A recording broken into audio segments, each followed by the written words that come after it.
Working for some reason. There it goes. Okay. There we go. I just unplugged it and plugged it back in. But we are back. The Texas Rangers did add 3 different players, all within the last 10 to 15 minutes. Congratulations, Rangers fans. Your patience has finally been rewarded. Now, the Texas Rangers are adding catcher Danny Jansen, 2 years, $14.5 million deal. They're also adding reliever slash closer Alexi Diaz. They're also bringing in Tyler Alexander as well. The Blue Jays made a couple of different moves, making a trade for Chase Lee. They also brought in Rogers, the reliever, as well, on a 2-year deal, two or 3-year deal. We'll check on that here in just a moment. But a lot of activity today from smaller free agents. Hopefully we get some bigger activity in the coming days with Tucker, Bo Bichette, Bellinger, but I would expect it's going to take some time for some of those names that you mentioned there, Morgan. Welcome in, Ethan. Welcome in, John. Appreciate you guys joining us. We'll start with the Texas Rangers. We've been talking about them possibly pursuing trade avenues for a catcher. Ethan, you mentioned that they were close with Danny Jansen a couple of days ago. I'll put it this way. I think they really wanted to get one of their catchers long-term, on a cost-controlled deal. Some control, that kind of thing. Miami, I think there's a couple other different catchers that they're eyeing as well. Ultimately, I think they decided the acquisition cost, the cost of the prospects from their system, just wasn't quite worth the squeeze. They had the money to go out there and add some good veteran catching depth, and that's what they did here in Danny Jansen. Now, Jansen's not off of a great year, but certainly has shown a good power potential in the past. We've seen him hit more than a few walk-off home runs against the Texas Rangers as a member of the Toronto Blue Jays. We'll see if he gets back to those offensive ways now that he goes to Texas. So we'll see what happens here. I do like the catching tandem with Jansen and Higashioka. Both guys will probably catch in the neighborhood of 80 to 90 games. Probably one guy will be a designated hitter every now and again with the struggles that they had offensively. If one of them's going well offensively, I don't think they'd have any issue putting both catchers in the lineup. They've utilized that multiple times over the last several years now, whether it be Bruce Bochy at the helm, Skip Schumacher now, Woodward before that. They seem to always be not necessarily as reticent as other clubs have been to put both catchers in the lineup. So we'll see what happens here with Texas. Alexi Diaz does give them a power arm at the back of their bullpen. After losing Phil Maton and Hobie Milner in the last couple of weeks to the Chicago Cubs, they make 2 additions to their bullpen. Now, are either of these guys going to light the world on fire from a Rangers fan perspective? No. I do have hope that Diaz could become the player he once was or could have been, but I have my doubts. Anderson, I think, kind of fits the realm or kind of fits the mold of what they went after last year. Guys that kind of were available on the cheap that they could take advantage of, maybe be able to get a nice rebound season from. And now I think the question becomes, will they be able to bring back Sean Sean Armstrong, excuse me. He was really good for the Rangers last year, but we'll start off there with the Texas Rangers adding 3 different pieces in the past 25 minutes at this point. Eric, welcome in. Jacob, appreciate you joining us as well. Blue Jays, we mentioned that they added 2 different arms. Let's go ahead and pull up our screen for you guys. All right.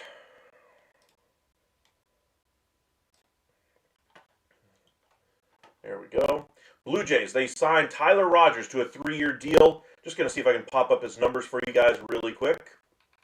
2.4 WAR last year, 1.98 ERA in 77 and a third innings, 81 games. So he's not necessarily going to give you a long relief role, but he could be a nice option in that 7th, 8th inning for that Toronto Blue Jays team. I think after missing out on Suarez, this was the guy they pivoted to. If I remember correctly, the deal was worth $27 million?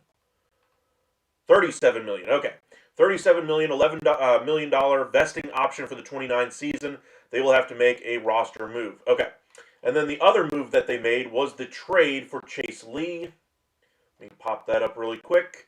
They ended up sending Johan Simon, a lefty, a minor league lefty, the other way to the Detroit Tigers. If you'll remember, lots of Rangers fans will remember Chase Lee was one of the farmhands for Texas that was selected, I believe, in the Rule 5 draft by the Tigers a year ago. Now has 1 year under his belt, threw about a 4 ERA, but still has plenty of control left. A good, young, controllable arm for the Blue Jays to utilize in that bullpen. He was a starter with the Rangers for a period of time, so they could use him as a long relief option.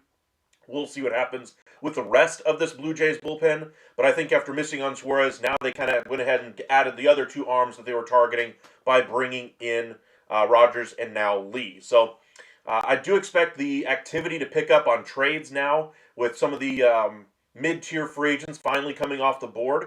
We'll see where they ultimately decide to go. These teams that are looking at that middle relief, setup guys that are looking for that $15 to $20 million payday, those kinds of things. Let me go ahead and pull up X really quick as more news is trickling in. Ken Rosenthal just sent one out as well. Ken confirmed the Rangers are in agreement with catcher Danny Jansen, 2 for 14.5, right-handed reliever Alexi Diaz, and lefty reliever Tyler Alexander on 1-year deals. I love the 1-year deal options for both of those guys. If Diaz works out, hey, he can go ahead and have a nice platform year into free agency. Alexander, I don't think he'll have that same type of ability, but we shall see. Try to catch up on a few of these comments really quick. Got a few Cubs and Mets fans and Blue Jays fans in our comments as well. Got a Padres fan here. Go Cubs, go. I like that one. Let's see here. Who are the Padres going to trade for or sign? I think they're still trying to push the Cronenworth trade across the finish line. I think they're also looking at some second base trade possibilities. There's 3 different second basemen that are on the market right now. Ketel Marte, Brendan Donovan, and Brendan Lau. I think Lau is likely destined for the Pittsburgh Pirates. I think that one's going to get done late tonight or tomorrow. I would guess Marte is probably headed to the East Coast somewhere, whether that be the Rays, the Red Sox. I think he's going to be headed out east. That leaves Brendan Donovan. Do the Padres go out there and try to add a Brendan Donovan? That would be an interesting move for them. I think it'd be a very good move for them, an upgrade for them, certainly at second base over Arise or Cronenworth, whoever they decide to put there versus Donovan. But the Cardinals are certainly open for business. They already made the trade of Sonny Gray. Don't expect them to sit around and wait for some of these offers to roll in. Expect them to be active, trying to push some of the veterans off of their roster. Guys like Wilson Contreras, if they can find a taker for him with the trade the no trade protection that he does have, I think they'd love to offload that money. Same thing goes for Nolan Arenado and other veterans that they still have on that roster. Welcome in Johnny, welcome in Tommy. Appreciate you guys joining us this evening. Let's see if we can jump down here and catch up to a few more of these comments. Thanks for the show, Mets fan here, experiencing pain but looking to hear how the rest of the league pans out. I've got a stream coming up that I'm thinking about tailoring towards the Mets fans. So kind of keep your eyes peeled for that in the next couple of days. I'm giving the Mets an opportunity to kind of settle things down, sign a couple of free agents, get some positivity rolling in. Because if they don't, I think that feeling is just going to settle into that fan base. They've already seen 3 fan favorites go, and even if they are active the rest of free agency and do bring in some big names, a lot is going to be riding on Stearns and whether or not this move actually works out or not. And so be sure to join us for that stream that'll be coming up in the next couple of days. I'm just trying to give the Mets some time here to try to make a good move here and see if they can generate some goodwill with their fan base. To me, they've kind of used it up over the past few weeks. We'll see if they can generate some goodwill, though, in the coming days. Welcome back, Sarah. Appreciate you joining us once again. Big V, welcome back. Let's see, Justin, welcome in. See if we can catch up on a few of these comments here. Sean, welcome back as well. Will the Cubs sign a starter or two? I think they'll sign at least two. I think they should sign three. I don't think they'll sign necessarily the guys I would go for if I were in their shoes, but I think they will still add plenty of starting pitching. Hey, I'm a Cardinals fan since I was 5. Absolutely. The Cardinals, this is one of the few times we've ever seen the Cardinals in a rebuilding, retooling phase, if you want to call it. Other fan bases have had to watch their team go through this time and time again since the last time the Cardinals actually had to go through this. Heck, even the Yankees had to have a half season of a rebuild when they sold off Aroldis Chapman to the Chicago Cubs. That allowed them to get their World Series streak over with. That was their half season of a rebuild. But the Yankees, Cardinals, teams like that really don't rebuild all that often. So while they might be down right now, I don't think it'll be for very long. Do you think the Padres get Francisco Lindor? I do not. I think Lindor will be staying in New York. I think if anybody does move out of New York, it will probably be Jeff McNeil, but I'm not sold on that either. I think there's options that they can utilize him in their lineup, whether that be platooning him, as been rumored for the last couple of weeks now, with Goldschmidt over there at first base, or still playing him all over the diamond. He does have some flexibility in the field. Mariners and Yankees would be awesome with Donovan. I think Donovan would be great on the Mariners right now, but they're sounding like they want to go young there. They already made their big expenditure by bringing back Josh Naylor. I doubt they bring back Polanco. I doubt they bring back Suarez. That leaves two holes in their offense, one of which will be held by one of their young guys at second base. But to me, that's not enough. They need to continue to add. They are close to signing Andrew Kisner. Not exactly a great bat, but certainly a premium glove behind the plate to at least back up Cal Raleigh. Remember, they had Mitch Garver there last year. They tried to sign him from Texas after he won the World Series with the Rangers in 23. Signed him to that 2-year, $30+ million deal. Ultimately, it did not work out at all. So they get that money off of their books. So they do have some money that they can go out there and spend, but they spent the majority of it already on bringing back Josh Naylor. They were active already in trade front, trading away one of their top prospects, one of their top catching prospects, Henry Ford, in exchange for reliever Jose Ferrer. So we'll see how things pan out for those Mariners. Let's see here. Justin, what are your thoughts on the Skubal trade market? Dodgers are said to be in there right now, according to several different industry experts. They're at least contemplating a run at both Kyle Tucker and Tarik Skubal in a trade. We'll see. I'm never going to count them out of anything. I'm not going to say that they wouldn't be a better team by having those guys. I'm not going to say they aren't going to at least kick the tires on it and see if they can make it happen. But I think that other teams will offer more. I think the price on Skubal is going to be massive in a trade, and I think his extension is going to be even bigger. And I think the Dodgers might be a little bit more reticent about the money attached to him. Now, of course, we talked about the trade possibility of sending Glasnow out and bringing back Skubal. If I'm the Tigers, if you're giving me Glasnow and a couple of top prospects, I would be hard-pressed to say no on that offer for Tarik Skubal. You're telling me I still get a number one back at the top of my rotation? Granted, he's not Tarik Skubal, but he's under control. You don't have to worry about losing him in free agency in a couple of years. He's fresh off of a couple of World Series victories, so I get that pedigree on my team as well. And, oh, by the way, now I don't have to go out there and spend on Tarik Skubal the next year. So they could go out there and sign some bats this offseason to supplement this roster, and you get the prospects. That would be a tough trade to turn down if I'm the Detroit Tigers. Would that offer still come? I have my doubts whether that offer is completely going to be offered by the Dodgers, but if it does, that would be a tough one for them to turn down. As far as the Kyle Tucker markets, again, we talked about them possibly doing a large average annual value on a 3 or a 4 year term, something in the $40+ million range, maybe up to 50, with, of course, lots of deferred money if he goes to the Dodgers. But I think he's still going to be able to sign the mega deal somewhere else for the 8, 9, 10, 11 years, wherever it ultimately turns out to be.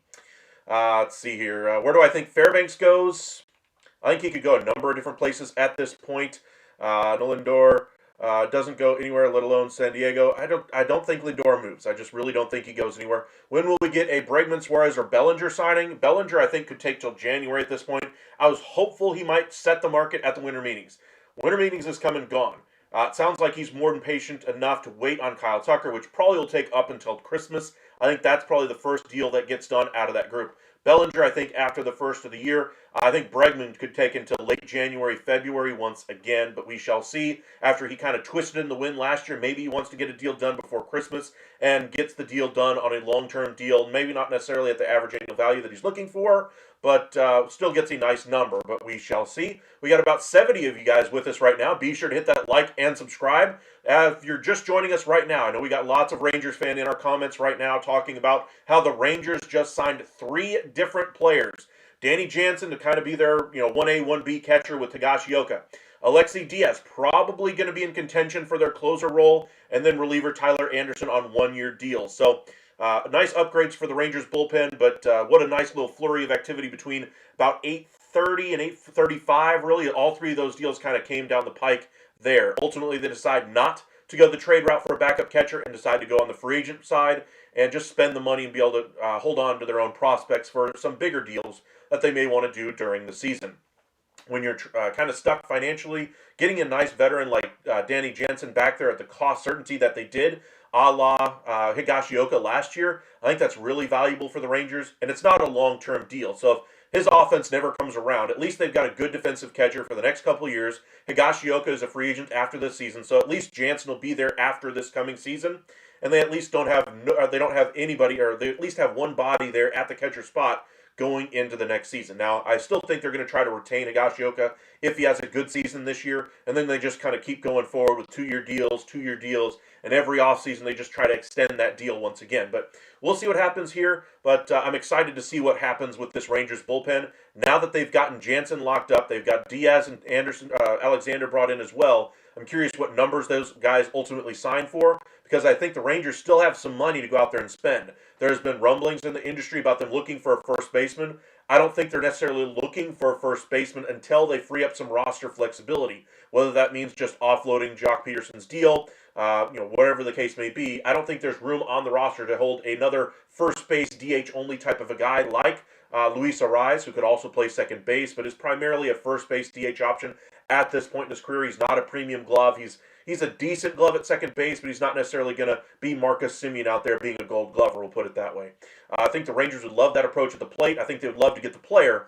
They have the funds now, I think, to do so if they want to get creative on the offensive side of things. But again, roster flexibility. How many guys that play first base DH do you want to have on your roster at any given time? You're talking about Jake Berger. You're talking about Luis Arraez if you sign him. Jock Peterson, DH only kind of a player. Josh Smith is also your DH on this roster. Probably becomes your second baseman half the time. You also have Ezekiel Duran. You have Cody Freeman, who can flex over at third and to the outfield if necessary. Your outfield mix, you're looking for a right-handed bat, but you have a nice mix out there. Haggerty, Hellman, not to mention the 2 guys that are stalwarts in that lineup next year, which will be Brendan Nimmo and Wyatt Langford. And don't forget about Evan Carter. This roster, they're going to have to free up some roster spots on the active side of things before we see them really make any significant position player adds. Catcher was one need that we knew going into the offseason. That one was a no-brainer. Go ahead and get that deal done. And they still have roster flexibility here to a certain extent. I think none of those contracts that they have on their books are necessarily untradeable. If they decide to offload Jake Berger, I think there would be a number of teams that would be able to pallet that type of a salary for what the upside could possibly be. You look at the Boston Red Sox, who were desperate for first base help last year. I think Jake Berger would be a welcome addition there. I'm sure they'd look even bigger game hunting there, of course. But if it ultimately turns out that Berger is their best option, that could ultimately work out. The Mets just lost Pete Alonso to the Baltimore Orioles. That opens up another market for a first baseman. And oh, by the way, he's a whole lot cheaper than the Astros first baseman they're trying to trade in Christian Walker. So we'll see what happens with the Rangers. They got a lot of different positions kind of locked up right now, but I don't think they're necessarily stuck with where they're at. They have a lot of different avenues to pursue, and we'll see which avenues they ultimately decide to go down. Donovan is only 28. He's still very young. I don't think he'll necessarily age great. He's probably got another 5 years of his prime left. He just entered his prime a year and a half ago to me. So he's probably got to, age 33-ish till he's in his prime. 34, 35, you start to see a little bit of the wear and tear of the age. And then after 35, that's kind of what we're looking at with Marcus Semien right now. That's when players start to fall off a cliff. But that's still several years down the road. Donovan is still a premium player with player control on his deal, I believe, for 2 or 3 more seasons as well. All right, let's update our page here and see if they have any contract numbers here.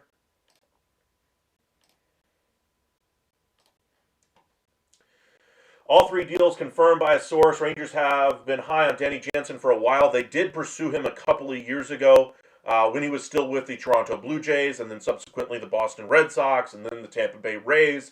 Ultimately, they finally get their deal done now. Let's see here.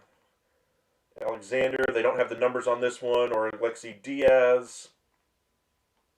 Still looking for the numbers. Let's go over to MLB Trade Rumors, see if they got the numbers here. Nothing there. Nothing there. Robert Murray, of course, was first on the deal with Danny Jansen. He does have $1 million in incentives on that deal. Could escalate it to 15.5 as well. Try to catch up on a few more of these comments here. Will the Cubs sign a hitter and a starting pitcher? Guaranteed. I'll put it this way to you, Sean. I know you love your Chicago Cubs. Your Cubs will add not one, not two, but 3 starting pitchers this offseason. They'll still add another bullpen piece, and they will add another bat to this lineup. I think it will be an infielder. I think there's possibility that they do trade a Nico Horner. There's a possibility they trade an Ian Happ to make room in that outfield for some of their young guys. Again, kind of the reason why I didn't like the trade last year of going all in for Kyle Tucker was because then you lose Cam Smith. Cam Smith would be great on this roster right now with 5 years left to control, and you'd still have Paredes. I mean, that's a significantly better team. And to me, I thought the trade was an A+ by the Astros to be able to get that type of return for one season of Kyle Tucker when you knew he wanted to test free agency. Cubs aren't going to spend at the top of the market for him either. So unless he's not getting an offer from other ball clubs, I don't think he's landing back in Chicago. I'll put it that way. How many times have we seen the Chicago Cubs ultimately finish as the third or fourth team, not even the second or not even the first runner-up for these players because they're not willing to necessarily go on the long-term deal. Now, I will say the one player I think they might make an exception for this year is Alex Bregman. I don't think they'll make that same exception for Kyle Tucker, but we shall see. Let's see here. Sarah, my Hawkeye Center won the Remington Award for the best center in the country, Logan Jones. Congratulations, Logan. Welcome in, Mark. Appreciate you joining us. Waterloo, Ontario. I bet you there's snow on the ground there. That sounds nice. Had the week off anyway for the winter meetings, so I go back to work tomorrow, unfortunately. But would have been nice to have a kind of some snow on the ground for the week I was off this week, since there wasn't much baseball activity at the winter meetings, unfortunately. Try to catch up on a few more of these comments here. Trying to think, sure, a pitcher or two. Who signs Munataki? You mean Murakami? I still think it's going to be one of the New York teams. If I had to guess, I would lean Mets. But, it's 51-49 for me. I think it's either one of the New York teams, but don't rule out the Cubs. Don't rule out teams like the Padres or the Giants. The Rangers, if they move on from Josh Young, I think could be in that mix. But I think their preference would be Okamoto of the international guys. Let's see, where is Bader going? I don't think he's going back to the Phillies. There's some projections out there that have him making $20 million. I don't think he makes that kind of money, but maybe on a 2-year deal, he could get $20 million. Pirates make a little bit of sense because they need an upgrade offensively. Royals would make a lot of sense. I would have actually liked his signing a whole lot more than I would Lane Thomas for them. But Bader should get a nice deal somewhere this offseason. Manuel, welcome in. Appreciate you guys joining us. Got about 65 of you guys with us right now. Thank you guys for sticking with us here at the Upside through a rather slow winter meetings this week. But be sure to hit that like, subscribe, turn on your notifications, and join us here at the Upside. Let's see here. Do you think the Yanks have interest in Jonah Heim as a backup catcher? I mean, they could be in on literally any one of these catchers that are out there. To me, I don't think Jonah Heim has the thirst for baseball a lot of these other catchers do. Not to mean that he doesn't have a great feel for the game and doesn't call a great game behind the plate, and that he's not a plus defender behind the plate. But the bat has certainly walked backwards since that 23 season. And the questions have arisen in Texas, at least, about his love for the game. The wear and tear on his body certainly seemed to take a little bit of a toll. There was a thought of having a 1A, 1B with Higashioka. They've tried that a number of different times with different catchers before this. Higashioka had to miss some time this year at different points due to soft tissue injuries, which forced Heim to go back into full-time service again. I just think the wear and tear on his body's really been a lot. I think he would embrace a backup role to allow his body to heal up for a year and then see where his mind's at. Does he really have that thirst to play every single day? Does he want to be the DH when he's not catching? Those kinds of things are, if he can get that bat around in a season where he's not handling the primary catching responsibility, I think that would work out wonders for him.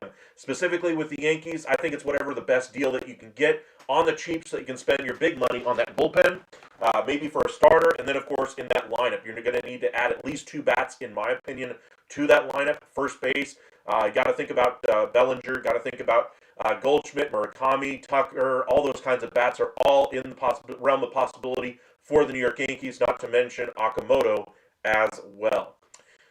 All right, try to speed through a couple of these others. You think Bregman ends up with the Cubs? I think that's their preference. I still think he sounds like he's going to go either back with the Red Sox, which I kind of doubt at this point, but I would put their chances a little bit higher than the Cubs. I think the Cubs are not going to go necessarily to the price point these other markets will. I do think they might offer the long-term deal, but at a much lower average annual salary, like we saw with Houston last year, where he had the nominal, 6-year, $160 million contract offer on the table from them, I believe. I think that's something similar to what we'll see from the Chicago Cubs for Bregman. If that's the case, I think he probably turns that type of a deal down. Remember, he was looking for a 7-year deal, $200 million last offseason. I think he showed his offense was pretty good in the first half. Obviously, the injury-filled second half, and the numbers were down as a result when he did come back. But he showed what he can do with that green monster. He was fantastic for the first 3 months of the season. If I'm the Boston Red Sox, I try to bring him back. After trading Rafi Devers and the headache that whole thing's caused because you signed an Alex Bregman to a 1-year deal with player options for the next 2 seasons, the headache that caused, understandably, the defensive liability Devers had become was also part of the impetus for them to bring in an Alex Bregman here. But Bregman's a winner, and you really need that in your clubhouse. I think you need to keep building on that winning mentality.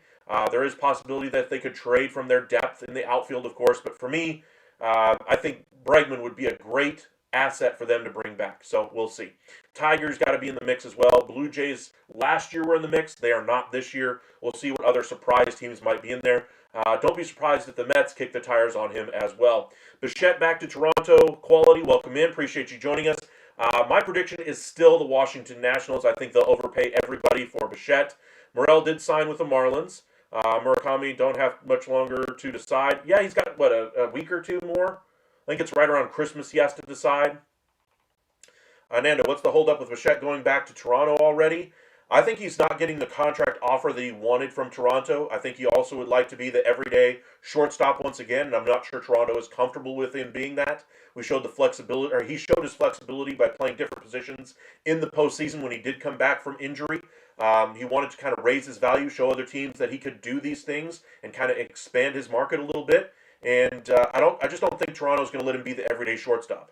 I think his preference is still to be that, and so if Washington finds a way to move off of the deal of C.J. Abrams and get some nice talent back in return, I think Bo Bichette will find his way to Washington and be their everyday shortstop. I think the market is pretty hot on C.J. Abrams right now, with a number of different teams calling about him. John Heyman reporting as many as 6 different teams put together legitimate offers for C.J. Abrams over the course of the winter meetings, and I do think we will see a deal before Christmas involving C.J. Abrams. When that does happen, I think the market for Bo Bichette will move very quickly, and we could see a deal sometime before New Year's for Bo Bichette. So we shall see.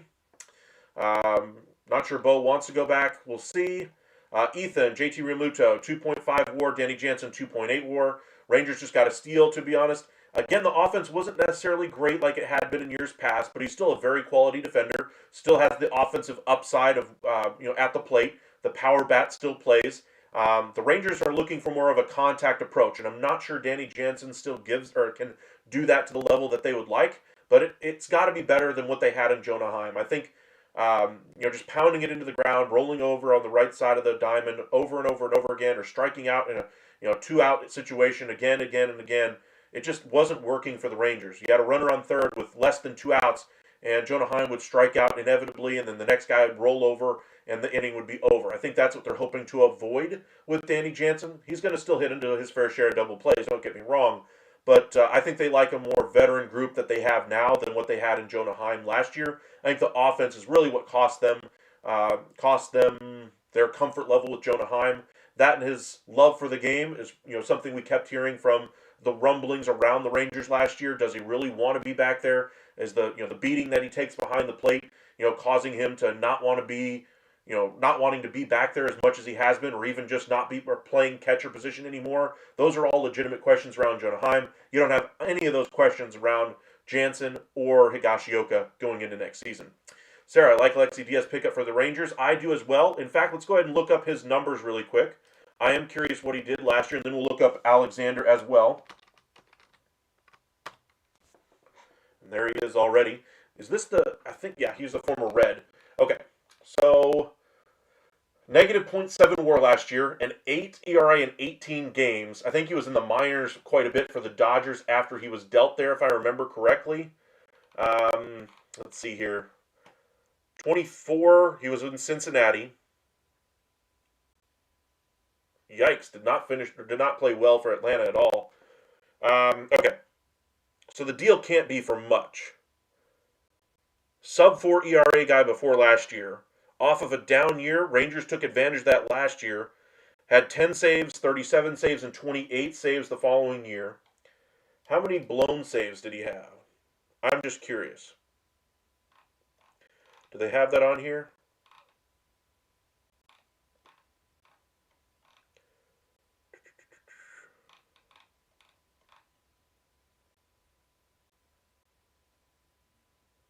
All-Star in 23. They don't have it on this site, but I want to say the MLB site does. We might look at that one instead. All right, so let's go back up here to just standard pitching numbers. 24, 55 strikeouts to 31 walks, so control has been a bit of an issue for him. He has ERA plus, and his fielding independent pitching has constantly gone up, unfortunately, or down on ERA plus. His whip has steadily gone up as well, so I'm guessing teams and major leaguers have gotten a little adjusted to the way he throws a little bit more each and every single season. Look at his strikeout numbers. His strikeouts per 9 in 22 and 23, over 11. The last couple of seasons, just above 8.5. I think that's probably the biggest difference. And then, of course, the walks have also gone up. So command seems to have eluded him the last year and a half or so. Let's see. Yeah. Games finished. Guessing he blew a fair amount of saves in 24. And then last year, Cincinnati, only 6 innings. The Dodgers, only 9. I wonder what his game log looks like. Was it just 1 or 2 bad outings, or was it something worse? So here's the numbers from Cincinnati. He had 2 really bad outings. Inning and a third. Sounds like he was pressed into multi-inning duty, so don't do that if you're Texas. Learn that lesson. And then you have full inning where he gave up 5 runs, a really bad outing against St. Louis. Ouch. 3 home runs in the inning. Giving up the long ball seems to be a bit of a problem with Cincinnati. Then he goes to the Dodgers. That's where he played the majority of last year. He was in the minors for a significant period of time as well, but you look at his numbers with the Dodgers, gave up, 5 runs? Not terrible. 1 bad outing, I'm guessing a 3-run home run or something along those lines against the Cardinals again. Cardinals seemed to feast against him last year. If you take out those 2 games against the Cardinals, his numbers were just fine. And then Atlanta had a really bad outing against the Chicago Cubs, his first outing in September. So this deal can't be for much. You're probably talking a $1 or $2, maybe $3 million commitment to Alexi Diaz, especially when he spent so much time in the minors for the Dodgers last year. Not saying he still can't be a great pitcher. I like the signing. I just hope he gets back to what he was at the beginning of his career with the Reds, kind of a strikeout guy. I can live with a couple of walks. I can't live with as many walks as he gave up last year or the year before. If he continues that, he could quickly find his way to the Luke Jackson side of things that we saw from the Rangers last year. But I think we'll see a number of different signings along this vein. The other pitcher they signed was Tyler Alexander. 6-year vet, 31 years old. Negative WAR again, a 4.98 ERA. So they've got to see some metrics on these guys, because this sounds a lot like the Sean Armstrong that we saw last year end up with the Rangers. Almost the exact same numbers if I remember correctly. They're projecting a better year for him this year, according to Baseball Reference, a 4.7 ERA. Strikeouts, not a big strikeout guy. But much better command, though, 2.7.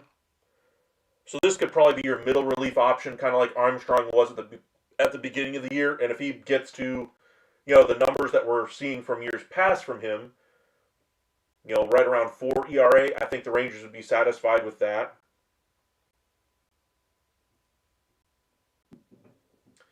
Not really any one specific great year. The best one he had was in 21 with Detroit.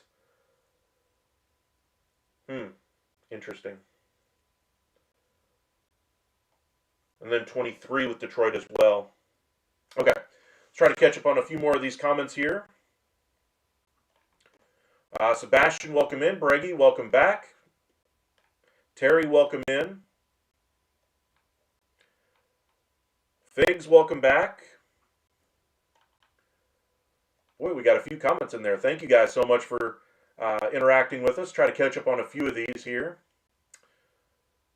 Ranger gone from the Phillies. Did they sign him? Ranger Suarez?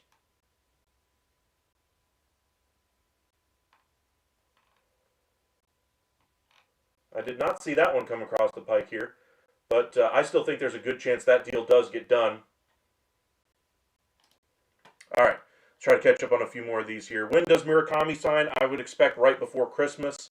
Tucker to the Yankees, possible.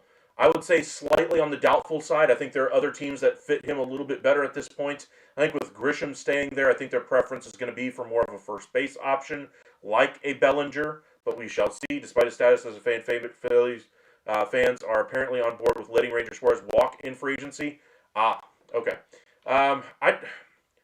For me, the Phillies need to keep that team together as much as they possibly can. If they let Suarez walk, to me, they don't have another arm that they have in their system right now that can replace him. And I don't think they're going to find it on the free agency side of things either. I think, if anything, he may take the best deal from the Phillies as long as it's a good one and stay in Philadelphia. But we shall see. Yasevich, Rogers is going to be a sight to see. Yeah, I mean, it is. Let's see here. Brewers need an upgrade at third and center. There's a couple of good third basemen out there. They did have interest in Eugenio Suarez at the deadline last year. I would not be surprised if they're the dark horse team in there for Eugenio Suarez and sneak him onto that Brewers squad. I think he'd be a great get, another power bat to kind of elevate that roster. We saw what Andrew Vaughn did for them last year. I think Suarez would be even better at that type of skill set. I think they got lightning in a bottle with Vaughn last year. But Suarez, I think, had a great first half. Didn't exactly have the same second half, but I think he's still better than what they had over there last year. Heard a rumor about the Rangers getting Caratini. That was early in the offseason. I heard that same rumor as well. I think with Jansen now on the ball club, I would seriously doubt them adding another veteran catcher. I could see them adding a third catcher that they can stash in the minors. They like to do that, at least through spring training, have another good veteran, a younger veteran option that they could sign to a multi-year deal. If they can do something along those lines, I think they would love to do it. But Caratini is not going to be that type of player.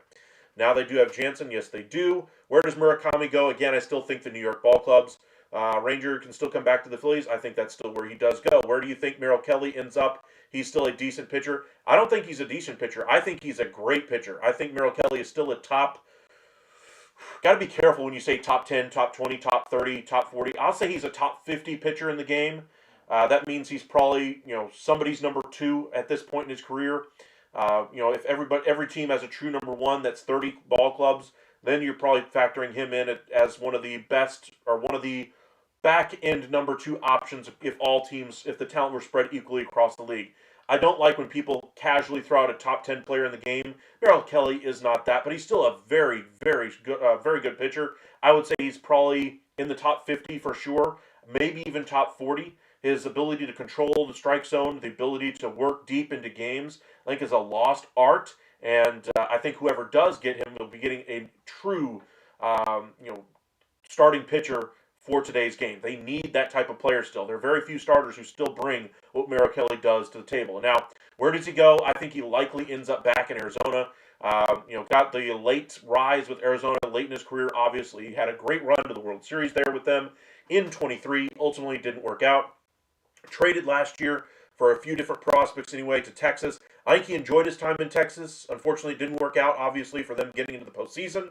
But I think the door is not shut on him going back to Texas either. Could he go after a ring and chase a ring here, go into one of the big market teams that need a starting pitcher, a la the New York Mets, or the Padres could use some starting pitching, the Giants, teams like that. Giants I wouldn't rule out, but I'd put the favorite probably 60 to 70% at the Dodgers. I'd probably say 20 to the Texas Rangers, and the remainder to any combination of those contending teams. Going pretty well, Brady. Appreciate you joining us as well. Okamoto prediction. I think he's going to get a nice deal somewhere. I would expect a 4-year deal, probably in the $70-80 million range. I've seen bigger estimates for him as well, but I don't think, if I'm a GM, I'm not giving him more than that, even though he's a more complete player than Murakami. Murakami brings something that's very rare in the game, and that's power. Murakami is also younger. So, as far as Okamoto goes, I'm expecting a 4-year deal. Now, where? I wouldn't rule out the Texas Rangers. I think the Cubs could be a legitimate option. Padres could be a very nice option as well. Giants, possibly. Mets could be an option here. There's no shortage of teams that are going to be in on him, but if I had to pick one, if I'm picking one team for Okamoto,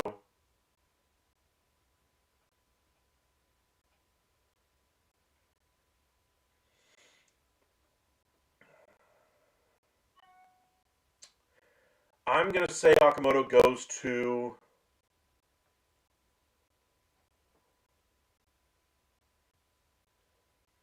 I'm going to say the Padres for now. For now. I could be convinced of several other places, but I don't know. I'm about 10% sure of that one. I'll put it that way. Can you get Kim or Bregman to Detroit? Bregman, yes. I don't think Kim necessarily is the best fit for them, but I think Bregman, the interest in Bregman is still somewhat legitimate. I don't think it's anywhere near the level it was last year. They still have interest in him, yes, but it's not near the level what it was a year ago. Yankees don't get Bellinger, they get Tucker. We shall see.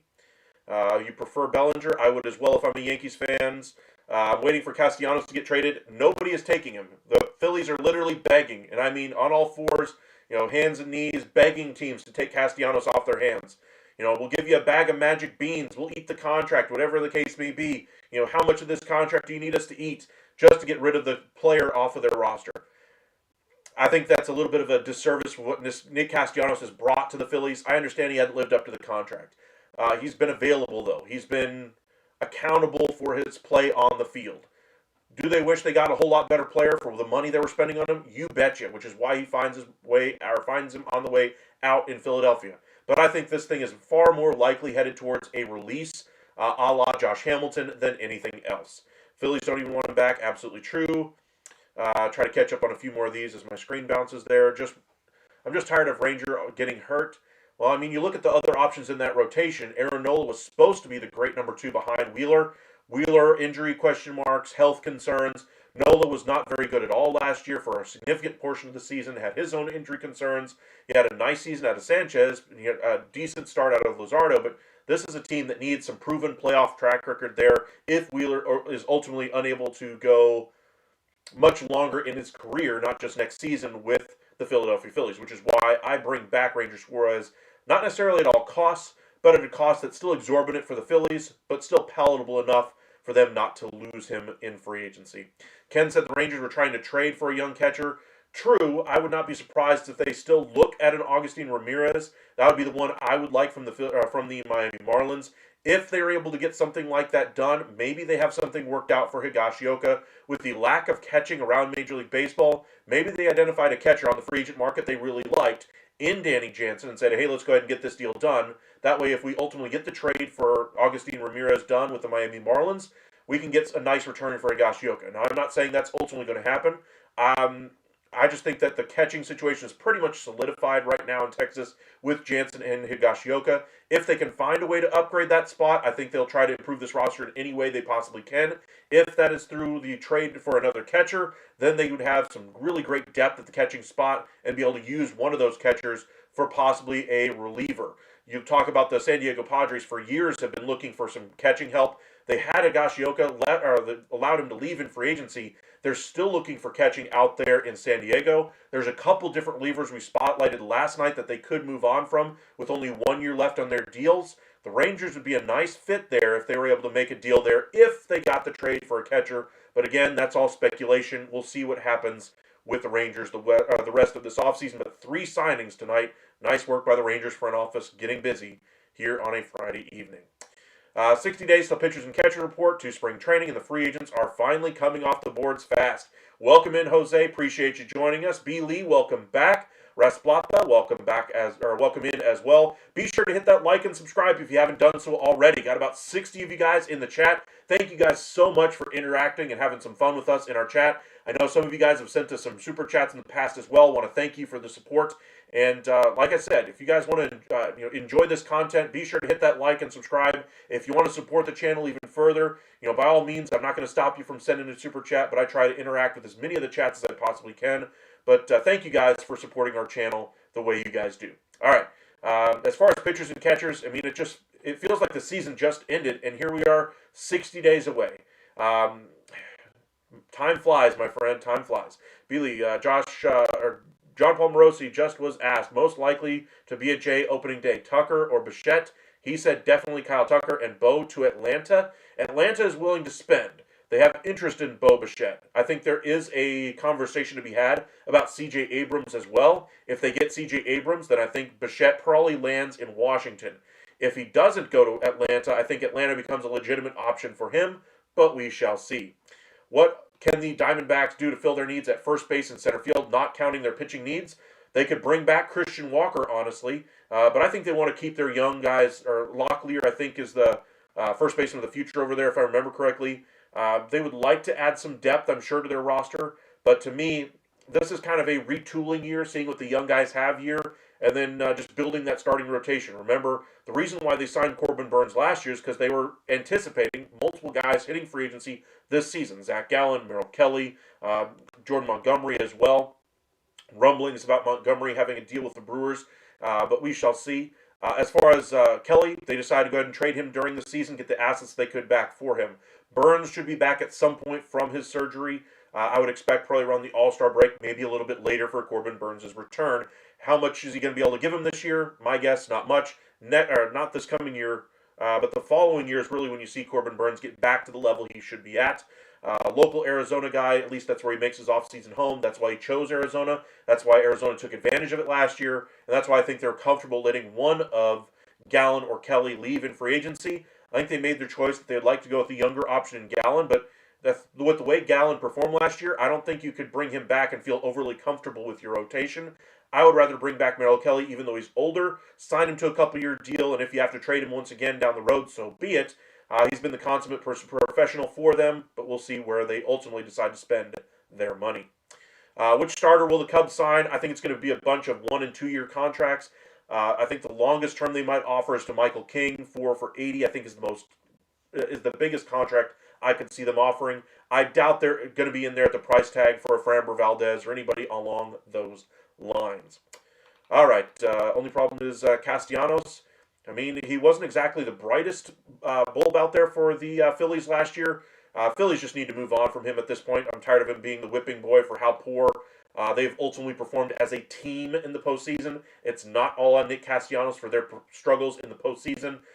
Could he be better? Absolutely. Is he the reason why they aren't, winning the World Series? Absolutely not. It's poor performances in the clutch. It's the bullpen undoing itself when they were up against the Arizona Diamondbacks. It's the offense not coming through. It's the struggles early in the season from Turner not getting them to the right spot in the standings for the postseason, then ultimately falling short in the postseason because their pitching fell through. Zach Wheeler has the injury. Can't really blame a guy for getting injured, but at a certain point, you need more depth. You need more successful performers in the postseason, and to lose one, like Ranger Suarez, in free agency, I think would be unfathomable right now if I'm a Phillies fan. I bet the Mets get Murakami and Bellinger. We shall see. I think both of those would be very interesting options. Doyle, if the Rockies can get something for anything on their roster right now, they should do it. I just think the Mets could do better than Doyle in that outfield. You think King and Fairbanks to the Mets as well? I could see Fairbanks as well. That'd be an easy one. King's price point, I think is in the range for what Stearns would be comfortable with in that 4 for 80 range, but they're going to have a hefty number of teams after him in that same kind of a ballpark there. King already is comfortable playing in New York. We saw that with the Yankees before, but we'll see what they decide to do. Where does he sign, and when does he have to sign by? He's got about 3 weeks left to be able to make his decision, so I'd expect sometime around New Year's. As far as where, I would guess probably either the Giants, the Padres, the Yankees, or the Mets would be my 4 teams for him, but that's certainly not all of the teams that I think could be in the running there. But I think those are the 4 most likely. I would trade Nick Castellanos to the Mexican Baseball League. Well, I think that's a little harsh for the guy. I mean, sure, he didn't live up to the contract, but at a certain point, the team is the one who gave him the contract. The player just signed it. He got the money. Are you saying you would turn down more money from an organization? I doubt it. There are a lot of people out there that do a lot of different things, or that perform their job a whole lot worse than what Nick Castellanos does. And he doesn't necessarily deserve all the hatred he does. I think Philly fans are overly harsh on him, even though he has not performed up to that level of that contract. The team is the one who decided to sign him in the first place. The team is the one who decided to pay him that much money in the first place. The team is the one that decided to lock themselves up in the payroll constraints that they currently have. The team is the one that didn't properly get that bullpen to where it needed to be in years past. That's, again, why they lost the Arizona Diamondbacks a couple of years ago. The team is the one that decided to have the rotation set up the way they did not like the way they did not bring in more depth options last year. Ultimately, didn't work out for them. Zach Wheeler goes down to the injury. Can't exactly blame the Phillies for that one, but I can blame you for not having the depth behind them to be able to sustain themselves. Understandably, you spent big money on Aaron Nola. You thought he was going to be the answer for you in that rotation. Injuries kind of sapped him in the first half. We'll see what he has this upcoming season. But again, I think the Phillies fans just need to give Nick Castellanos a little bit of a break here, and let's start holding Dave Dombrowski in that front office a little bit more accountable for the contracts. They are the ones that decide to sign these players too. The team has to agree to these deals as well. Let's just be clear about that. The team still has to put the contract in front of the player so the player can sign it. That's all there is to it. And at a certain point, Dombrowski's done a nice job while he's been there in Philadelphia. They probably should have won it in 23, but that bullpen failed them. 24, obviously a lost year. 25, a lost year again.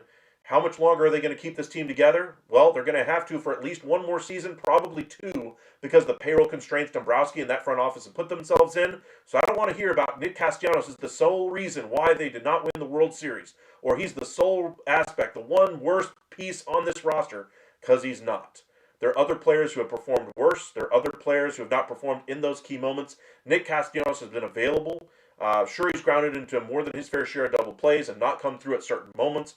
But I think he's been the whipping boy for the Phillies fans for far too long. And it's time to at least say, hey, we got you, man. Understandably, you could have played better. But it's also on the Phillies front office for giving you that contract in the first place, locking up our payroll the way they have, not spending these prospects like Dombrowski has done in previous stops to be able to supplement this roster and get it over the hump over teams like the Dodgers when they had a chance before they had Shohei Ohtani, and ultimately not coming through in 23 when that National League was theirs to win. That was the World Series for them. That was the year they should have won. The year the Rangers won and faced the Arizona Diamondbacks in the series, that was the year the Phillies really had it wide open, right on their plate, and they just let it go. And ultimately, the Dodgers now are, the big bad team, the evil empire, and it's going to be hard to be a better team than them on paper at any point over the next few years, especially with Shohei Ohtani and the arms that they have in that starting rotation. But they're still a very competitive team right now. I think they're probably the second, third, or fourth best team, depending on who you ask. And the Phillies should still be in a good spot right now to contend on the National League side of things. Are they going to be able to beat the Dodgers in a series? Right now, I doubt if they make it a 5-game series. That's just where I see it right now. I think the Phillies pitching is more than a need for them at this point. That's why they have to bring back Ranger Suarez. If they don't, and Wheeler continues to have his health issues, Nola didn't get back to the level that he should. Sanchez has that great year this past season, but comes back to earth a little bit this coming year. It could be a clean sweep in the postseason for the Philadelphia Phillies. And, oh, by the way, the Mets are going to be better. The Braves are going to be better. The Cubs are going to be a little bit down after what this year was for them. I think they're going to be kind of retooling this year.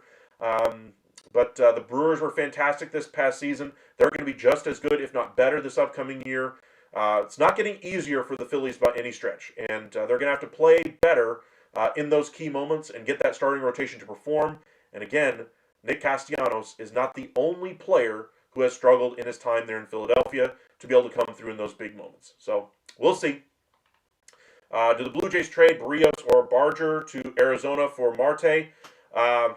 Barrios, I think, has a big question mark over his head right now after what happened in the World Series, basically being absent from the team for periods, for some of that time there.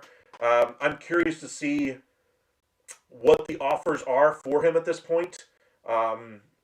It's certainly not going to get you Marte back, obviously. But as far as Barger, that's a player I'm not trading in a Marte trade. You're going to have to trade some young pitching. Would probably be Savage would have to be included in that deal. And if I'm the Blue Jays, I ain't trading him, which is why I think the chances of him going to the Blue Jays is probably less than a 0.5% chance. I just don't think it's going to happen. Just like we did with Didi.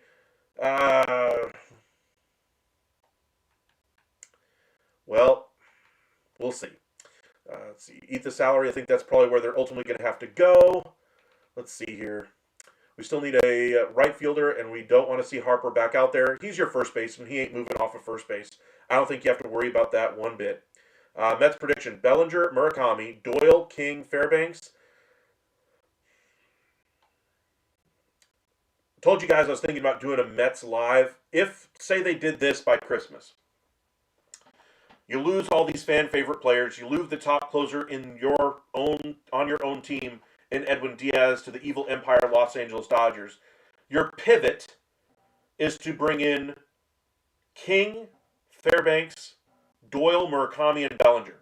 Offensive side, I'm more than fine with.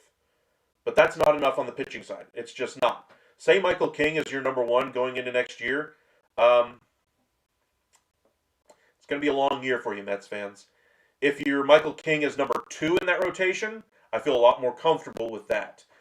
Say you bring in Framber Valdez as the 1, you bring in Michael King as the 2. I'd feel a lot more comfortable about your chances winning next year if that was your rotation. But Bellinger and Murakami, I think that would be fantastic for your team. Doyle, I think there are other options that I prefer before him. But if you bring him in, I wouldn't necessarily be growling at it or groaning or anything. But I think it'd be a good option for them to upgrade, sure. But again, the pitching has to be the priority to me. And if Michael King is the sole addition to that starting staff, when you're talking about trading Senga, Minaya, and Peterson right now, and then going with young guys like Tong and Sproat and others in that rotation, you're asking for trouble there in New York. Let's see here. Star Wars, yes, they need someone in the outfield for sure, at least 1, if not 2. When is the deadline for Imai? It's going to be right at the end of the year. January 2nd is what Robert has. Welcome back, Robert. Been a minute since I've seen you in our chat. Welcome back. Appreciate you joining us once again. Arif, welcome back. Blue Jays signed Fairbanks, Bo, Tucker, and Tyler Rogers. You ain't getting all that done. I think you sign one of Tucker or Bo. Fairbanks, I think, would be a nice option for a lot of different teams out there. We shall see. Phillies need to get lucky in the Japanese market. I don't think they necessarily need to. I think they need to get some starting pitching if they lose a Ranger Suarez. Say they bring in Imai. That could be a very good number 2 in that rotation, but I still want the postseason pedigree of a Suarez more than I want the youth of an Imai. So we'll see. Sebastian, Dave did the same thing here in Detroit. Bullpen always failed us. I mean, we've seen that with Dombrowski in several different stops. I'll put it that way. But he trades away the prospects, and with Philadelphia, he's been reticent to trade the top level of that farm system so far. All right, let's see here. I hope we keep. I like that we kept Schwarber. I do as well. He's been nothing but consistent for you guys, but you didn't really have a replacement for him if you lost him, though. So I think they really had to get that one done. 300, welcome in. First time I think I've seen you in here, Jose.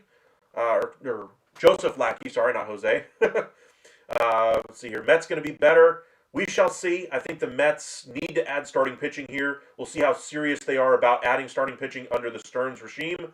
But if they go with this young group here as their main starters this year, I think they're asking for trouble. Or if they go with one-year guys, they need to get true elite aces with this roster right now. This is a roster built to win, and they need to invest in that team. So we'll see.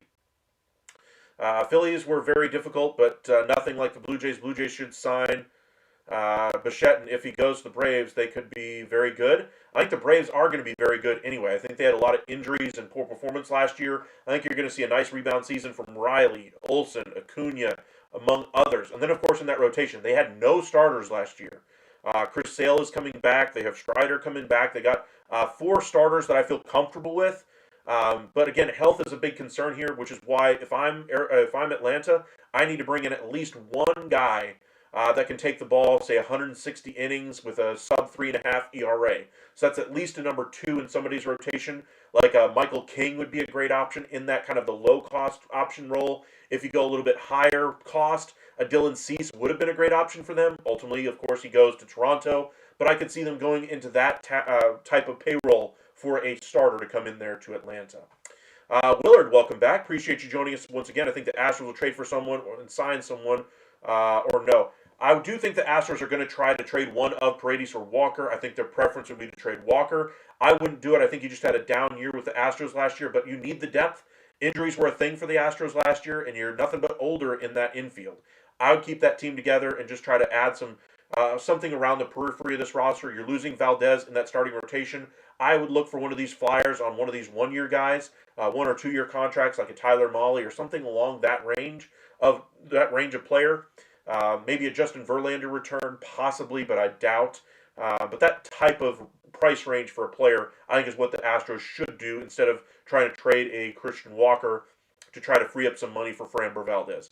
I wouldn't do that. I think Framber Valdez is going to get the big ticket money elsewhere. I think Brown is ready to take the mantle as the number 1. And if you can bring back somebody who's capable of being a number 2 on the cheap, I think that's the best way to go for Houston with all the young pitching they have, because then they can continue to develop that young pitching like they've been doing so successfully for basically the past decade, and see if they can find a true number 2 out of that group of players. Let's see here. Reef, Blue Jays bullpen looks solid right now in additions and guys in Buffalo right now. I do think the Blue Jays could still add one more reliever, but we shall see. Nolan McLean is your number 1.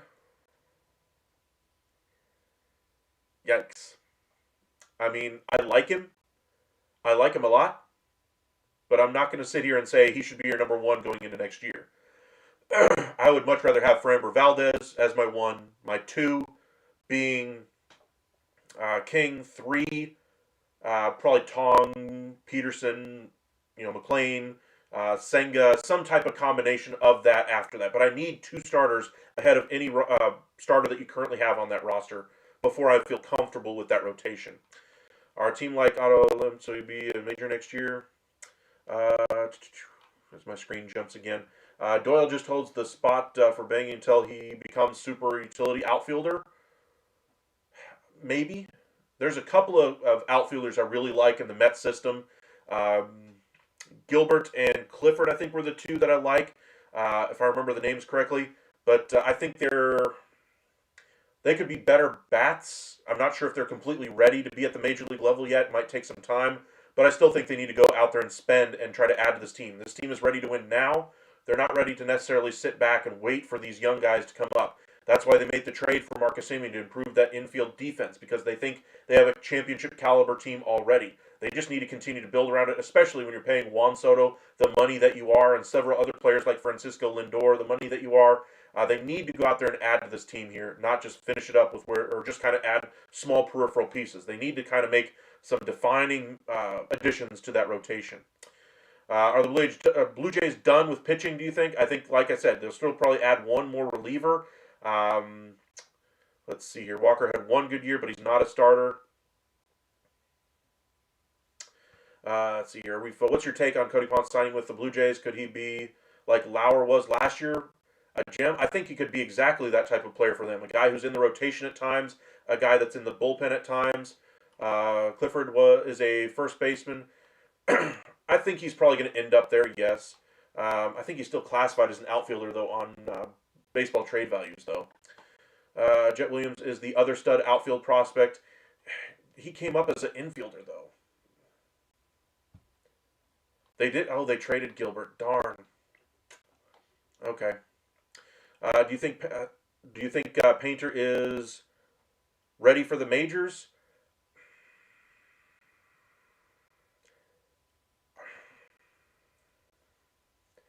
I don't think he's ready yet. I think the Phillies, like the Mets, are ready to win now, and I think he's still got some work that he could do in the minors for right now. Could he be a second half player for them? Kind of, lengthen out that bullpen or lengthen out that rotation a little bit. Give some guys a day off in the second half, absolutely, and then be in the rotation next year or the 27 year, or if it's locked out in 28, sure. But I don't think he can go a full 160 or 180. Robert, good information there as well. Let's see here. Jetta has converted to the outfield the last 2 seasons. Well, and now with Simeon coming on board, maybe he could eventually flip back to the infield once once Simeon's contract is over. But we're talking 3 years down the line at this point. Simeon's money is basically going to lock up second base for the next few years. Luis Angel Acuna, of course, no longer over at second base with Simeon now being there every day. I think he's probably going to be your super utility guy if he's on the major league roster or if they flip him. I could see that happening as well. Chris, welcome back. Appreciate you joining us once again. Could the Cubs go after Skubal, send Cassie Busser and Wiggins to get it done? I wouldn't do that if I'm the Cubs. I think your team has made the mistake last year of going all in on something like that. I think that would be more of the same. I would keep your young guys and just try to build that way. I think the mistake last year was making the trade in the first place for Kyle Tucker. Ewing is another Mets big outfield prospect. Again, the Mets are a good team. They need to try to win right now. I love all these young guys for them, and at a certain point, you got to play them. You don't want to just let them languish there at AAA, but at a certain point, you got to realize you're a contending team. Act like it. Spend with the big boys. Add the outfielder. Marte was great for you last year. You need to add a couple of proven starters at the front of that rotation first and foremost. You still have to make up for the loss of Alonso now in that lineup. They have plenty of money to go out there and solve these issues. I'm not saying they can't do it, but they certainly used up all of their goodwill with the fan base by doing the things they've done so far. All right, let's check out X to see if anything else is happening this evening. Still waiting for some of the big numbers to come down. There was a massive trade today in hockey. Quinn Hughes got traded to the Minnesota Wild from the Vancouver Canucks. First round pick, one of the best young forwards in the game, and Rossi was sent to Vancouver along with a couple of top prospects as well. I know we don't cover hockey too much on there, but if you're covering anything NHL right now or interested in NHL, basically the best two teams, Colorado and Dallas, are running away from everybody else in the league right now. Minnesota, though, is right on their heels, or at least trying to keep pace, and Quinn Hughes could really elevate that team into that category. They're one of the first teams to really make a big addition to their roster, and Edmonton made the trade for the goalie today as well. Let's see here. Rapid-firing Rangers get Friday night deals with catcher and a pair of relievers. I like that headline there from Sports Day Rangers. All right. Let's see. I do want to look at Danny Jansen's numbers. We haven't looked at his numbers yet.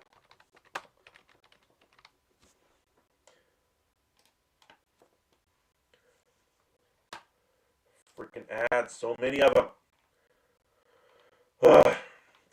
2.8 WAR last year for Danny Jansen. Still pretty good for a catcher. 215 batting average. Jonah Heim was better, by the way, for those of you who are Rangers fans. Jonah Heim's batting average was better. 14 home runs, that's nice, but he only had 288 at bats. On base percentage was much higher, of course, than Jonah Heim, which is something they're looking for. On OPS was better as well. He's basically an average catcher offensively last year, so they're hoping for better. Let's look at his previous numbers, though. What can they expect from him if they have a bounce-back season? So in 24, he played for two teams, traded at midseason from Toronto to Boston. 0.7 WAR in 24. Hit for 205. Was 212 essentially before the trade, 188 after the trade. The last full season that he had with a team, with one team anyway, was the Toronto Blue Jays in 23. In that season, he hit 228 on-base percentage of 312, slugging of 474. Rangers would love that type of production. And now with the contract of 2 years, remember, he signed a one-year deal with Tampa Bay last year, 1 year 7, 1 year 8, something along those lines, was flipped to the Milwaukee Brewers at the deadline. Did most of his good stuff anyway early in the season with the Rays, but he hit 254, so a good sign of things to come, hopefully. If you're a Rangers fan, the numbers kind of bounce back.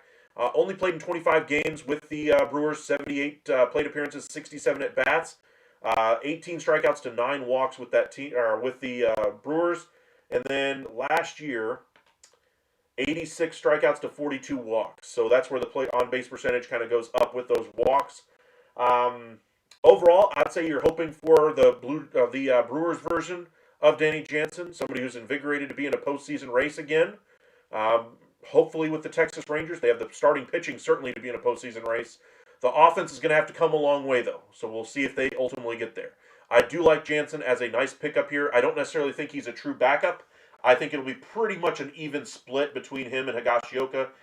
If they do ultimately add another catcher here, like a Ramirez from Miami that's been rumored for basically the past 3 weeks, if they do go that route and trade Higashioka, I think it'll still be a pretty much even split there as well. The Phillies did add Bryce Wilson, a good veteran arm, to their mix as well. Chris, so would you like to see the Cubs sign King and Bregman? I would love for them to spend, period. I think they need to add at least one long-term option for a starting pitcher. I think their best case for that will probably be King. I think the more likely option is they go with the one-year guys, the Justin Verlanders of the world, the Max Scherzers of the world, the Tyler Molleys of the world, those types of pitchers. I think the less likely is the Michael Kings. Now, as far as a hitter, I would love for them to get Alex Bregman. He is their top target offensively. We'll see if they ultimately are able to rein him in, because then it would give them some options to trade for other additions to that bullpen and really, try to compete with the Brewers at the top of that division. I don't think they're winning the series, but I think bringing in Bregman would certainly elevate their ceiling. So we shall see where they ultimately decide to make those upgrades. But I do like Jansen here for the Texas Rangers. I'm hoping for more of the second half of what we saw from Jansen with the Brewers. 25 games basically tells you who's split in time, maybe kind of a 60-40 split with Contreras there in Milwaukee. I think if he does something along those lines with 90 games to Higashioka, 70 games to Jansen, I think we could very easily see numbers like this repeat itself. If Higashioka has the soft tissue injuries and it turns out to be more like 100 games for Jansen, I think we could see a little bit of a slide here, but we'll see. I think that was the pace we saw with the Rays last year, where his numbers weren't exactly great offensively, but still a very good catcher, very good framer, from what I've heard as well. So we'll see how this ultimately pans out for the Rangers at that catching spot. Looking at what else is left for the Rangers to do right now, they still have roughly about $30 million I think they can spend on free agency, depending on what that contract turns out to be for Diaz and Alexander. In fact, let's just head over to MLB Trade Rumors and see if they have any of the contract details yet. Of course, we already had it on Jansen. One-year deal salary figures for the SSG baseball client have not yet been reported. They had 35 players on the roster, so they don't need to make a roster move to make any of these three additions. They will now be at 38. They did make a Rule 5 addition, so this is basically, the third addition to that bullpen they've made so far this offseason? You think King goes to the Mets? I think there's a good chance of it, yes. Another monster game for Anthony Davis. 24, 14, and 3. He's looking like he could be a very nice trade option, and most of that damage was done in the second half as well. If you enjoy NBA trade deadline stuff, we're going to do some of that in the beginning of the year. Anthony Davis, he's going to be the center of conversation for quite a bit of that coverage as well. Klay Thompson as well. I think he could actually get moved sometime before Christmas once the 15th rolls around. Lakers, to me, make the most sense, but we'll see. Let's see if they have any numbers on Diaz here. One-year deal with Maton, Martin, Webb, Milner, and Colomb all reaching free agency. He decided to assemble a new bullpen, made a pair of additions within minutes of each other Friday night with the signings of Diaz and Alexander. 12th round pick years ago. We'll see if he can get back to those strikeout numbers early in his career, like we mentioned. I have my doubts, but again, Rangers did really well identifying certain characteristics of pitchers last year. Some of those worked out, some didn't. One of those was great in Armstrong. He was their best reliever by a mile. Some didn't in Luke Jackson. He found his way out the door, and even though he was still a decent option for them, he ultimately did not last. I think he ended up the season with the Tigers and helping in their bullpen last year.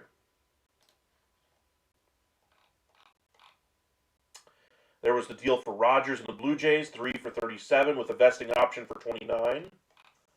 And then the Blue Jays made the trade for Chase Lee as well. Phillies adding Bryce Wilson. Not sure if it's a major or minor league deal according to reports. And we mentioned the Mariners were closing on a deal for another former catcher of the Rangers, Andrew Kisner. I'm not sure how to pronounce his name even all these years later. But he's going to be a much cheaper option behind Cal Raleigh. Funnily enough, he follows, Kisner was signed by the Rangers to kind of fill the hole left by Mitch Garver a couple years ago. Anyway, after their World Series run, Garver left to go to the Mariners after that World Series run. Now he goes to fill Mitch Garver's shoes once again, this time in Seattle. So kind of following each other a little bit there.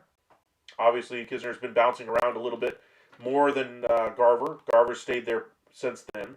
Garver still finds himself on the free agent market, I do believe. One last bit of news and notes anyway for those of you who are just joining us. Joey Gallo finds himself in the news as well. John Heyman and several others reporting multiple teams have at least registered interest in Joey Gallo as a pitcher. Remember, if you guys were paying attention around May, Joey Gallo, after not being signed in the offseason, decided he was going to go ahead and change positions and switch to pitching. Everybody kind of had their thoughts as far as whether or not he could actually do it. Nobody doubted he could have the arm strength to be able to throw fast, but when he, throw hard anyway. But he couldn't really hit the mitt. Even in his demonstration video when that announcement came out, he couldn't really hit the square, even if he was just trying to get it over, just to show that he was starting the process. Hopefully he's made some progress since then. I'm sure he has. Is he ever going to be the next Tarek Skubal? No. But could he be a fireball reliever that maybe is a strikeout artist with high walks out of the bullpen for somebody? I think that would be his pathway to the majors at this point. But don't be surprised if you see his name popping up over the next couple of weeks in advance of Christmas as he tries to land his next contract with a Major League ball club. Do I think it'll be a Major League deal? No. He needs to prove it at the minor league level first, and I think that's going to be his pathway to the majors at that point. Does Ayuk end up with the Commanders next season? I mean, they seem to like their former 49ers and older veteran players. I think that's the pathway for them. But we'll see. I think the 49ers would just be happy to get rid of him at this point. You think JT remains in Philadelphia? I do as well. JT only have for 2 years, no more, please. That's probably the reason why he hasn't signed yet. I think with Jansen coming off the board, one of the suitors for catcher coming off the board here, I think that Real Muto's camp is probably going to have to settle for 2 years. I don't think they're able to push the Phillies to get the third. I think that's what he's holding out for right now. But if push comes to shove and if the Phillies blink and they give him 3 for 45, that could be a deal you really do regret. One last bit of news anyway on the trade front. There was some ideas this offseason that the Rangers could go after Sean Murphy from the Atlanta Braves. Pour some cold water all over that one. Primarily because the Braves aren't looking to shed salary this offseason. They're looking to be a top 5 salary in the game. They could add $40 million more in salary right now and still be at that level. So don't expect them just to offload salary just for the heck of it because you think they might want to save a penny or two. They've been a very profitable team for decades now in Major League Baseball. They are more than comfortable paying into the tax this season if they find the right players. They're not looking to offload Sean Murphy. The Rangers, I'm sure, kicked the tires on it after a down year last year, maybe trying to take advantage of the situation, see if they could get the Braves to pay down a little bit of that deal and try to get their backup catcher that way. But obviously, I don't think that's going to happen. I think they're going to try to stick with the 1-2 punch of Baldwin and Murphy behind the plate, and we'll see what ultimately happens with that catching spot. But for me, I think they've got their tandem there. They need to add starting pitching, and then, of course, the shortstop spot is their biggest hole in their lineup right now. I think they will address it. C.J. Abrams, Bo Bichette, Corey Seager, unlikely at this point. I would almost put it at 100% no now. But, don't be surprised if the Braves not only hold on to Sean Murphy, but add $30 to $40 million more in payroll. All right, Ayuk was college teammates with Jaden Daniels. Would be interesting. Even with the lockout going to happen next year for sure. Jaden get injured a lot this year? Yes, he does. All right, let's go ahead and head back over to X just to see if anything else is happening at the moment. We are getting a lot of hockey news as well because, again, the Quinn Hughes trade was done. Just trying to flip through a couple more of these announcements just to see if anything else was done.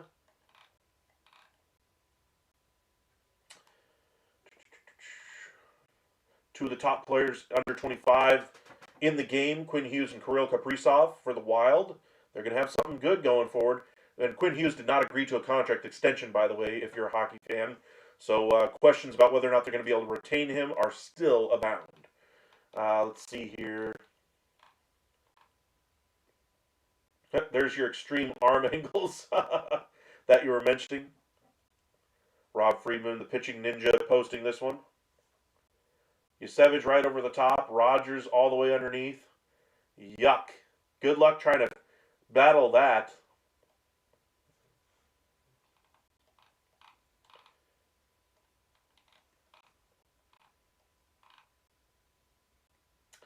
Wild can't extend until July 1 anyway.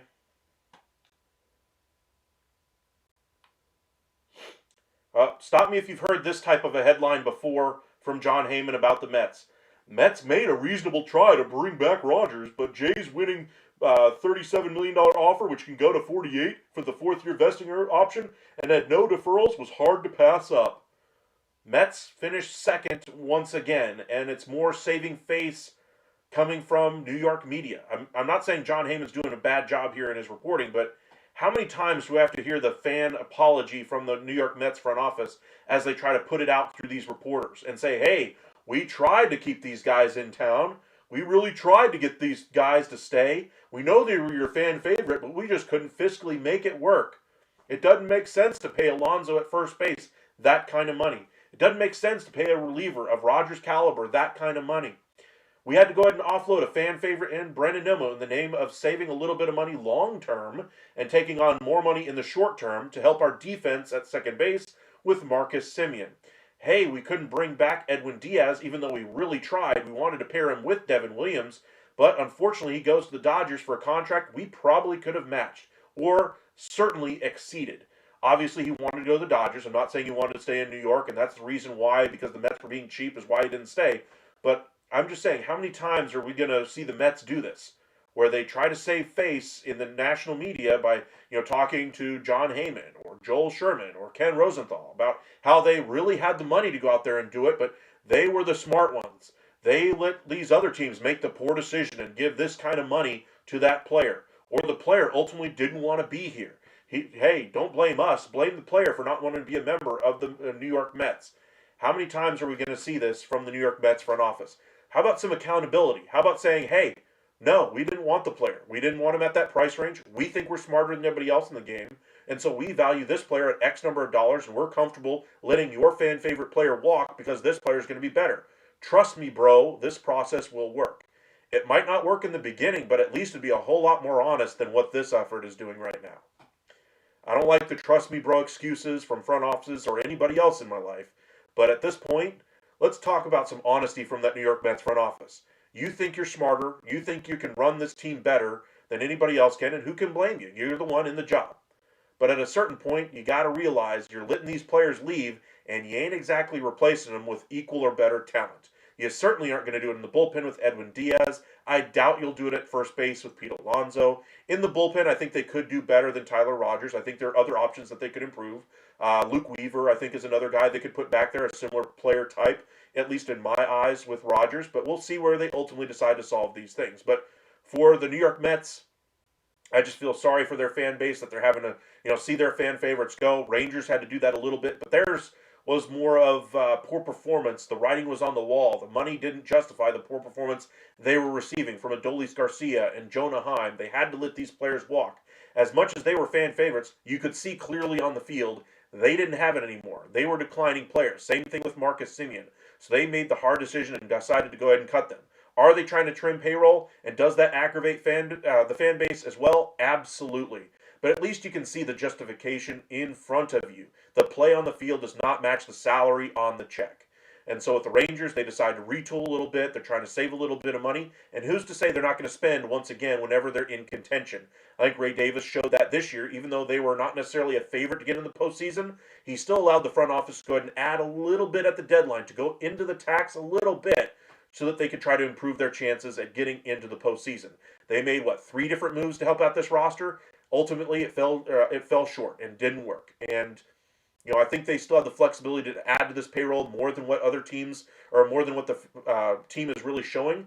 But you don't want to show all your cards to all the other players, all the other agents in the game. If you're trying to show your fiscally concerned, or you're trying to show your budget constraints and try to get the best price you can for some of the players you're targeting, you're not going to exactly walk out there, throw hundreds on the table, and say, a briefcase full of money down in front of the player and agent and say, all right, what's it going to take to get you signed here? Well, what do you got in the briefcase? I'll take everything in there.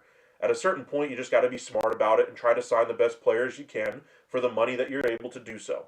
And while the Mets certainly have the money to go out there and add anybody that they can, I don't like the backhanded excuses they keep giving through the national media.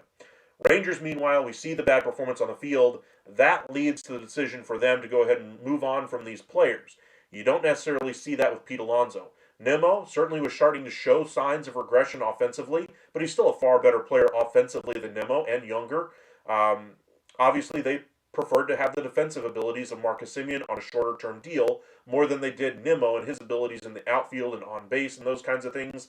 They were seeing numbers that they didn't like to their concern, but obviously not to the level that the Rangers had with Adolis Garcia. Two very similar situations, but handled in two very different ways. And I just hope that the Mets fan base is able to get, how do I put this?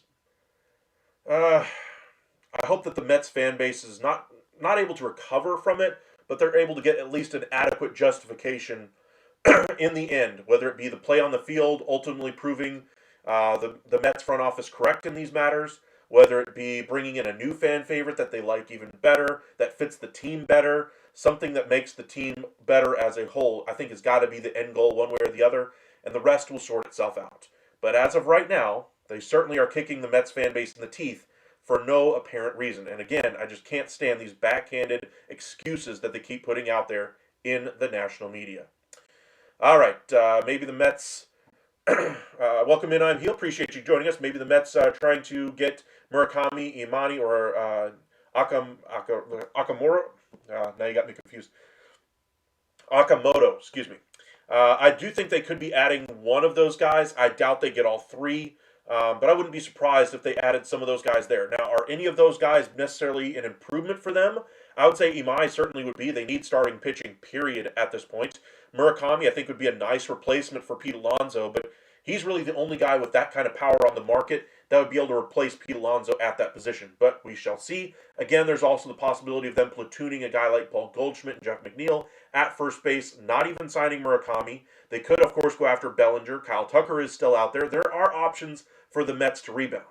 But it's going to take some time to sort these things out, and I think they unnecessarily put themselves in this position to where now they're going to probably have to pay a pretty penny to solve their issues on the offensive side, let alone on the pitching side as well. Will the Cubs sign another hitter? Absolutely they will, Sean. I think they will add an infielder of some kind. Bregman is their preference. I think they ultimately end up with a guy like Okamoto or Suarez more likely. Rangers were buying players today like a teenage girl in the mall. They did spend quite a bit today. Now, as far as how much money are they spending, I would guess still less than $20 million total on this year's players. I think Alexander probably signs for $1 or $2 million. I think Diaz is in that same boat, and then $7.25 million per season to Jansen. That still leaves them roughly $30 to $40 million to spend to add another 3 to 4 relievers in the bullpen, another second base, first base option as well, and then a right-handed hitting outfielder. That's more than enough money to handle those types of needs, and that doesn't even mention the trade options that are out there for them as well. Garcia is still getting paid by the Rangers. He got the buyout, I think. He just wasn't tendered a contract essentially, but Garcia, he's certainly not getting the $12.5 million that he was going to get through the arbitration system. Same thing for Jonah Heim. He wasn't going to get the I think it was around $6.5 million that he was going to get through the arbitration system. Rangers saved that money, and you can argue that the money that they saved on those two players alone paid for what they're paying right now in Jansen, the two relievers, and whatever else they might do in that bullpen. I think you then have that extra money to go out there and add to that offense and try to replace Garcia, try to replace the production that you were getting from them in the 23 season that resulted in a World Series victory. Jays need Tucker. Welcome in, Rock Squad. Appreciate you joining us this evening. I do think the Jays will probably get Tucker. I think that's my most likely one as well. Mets were linked to Murakami today. They've been linked to him for better part of the last year and a half. We were talking about them at the winter meetings last season, targeting Murakami this time around. That's why they went the one-year route on Pete Alonso with player options the 2 years after.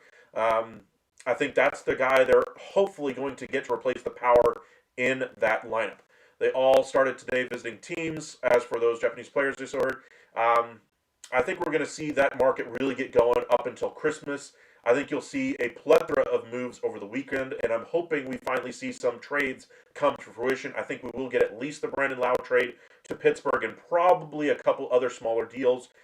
Best case scenario, I think, for this weekend would be some of the starting pitcher trades start to happen, like an Edward Cabrera, a Sandy Alcantara, something along those lines would really get things going on the trade front. The Phillies are seriously interested in star Japanese pitcher Imai. I think he'd be a good replacement for Suarez, but I'd rather have the postseason pedigree of Suarez than Imai. Robert, yes, according to NPR, he is favored to go to Philly, so they say. Again, I'd rather have Suarez, but I get the reasoning behind Imai. If you view Imai as a better pitcher, by all means go out there and sign him, but I'd rather have the postseason proven pedigree of a Suarez. All right, let's update our page one more time just to see if anything else is happening this evening. I'm mainly curious about the numbers on those guys. I'm still waiting for that number. We may have to wait till tomorrow for that the salary numbers on those guys, but we shall see.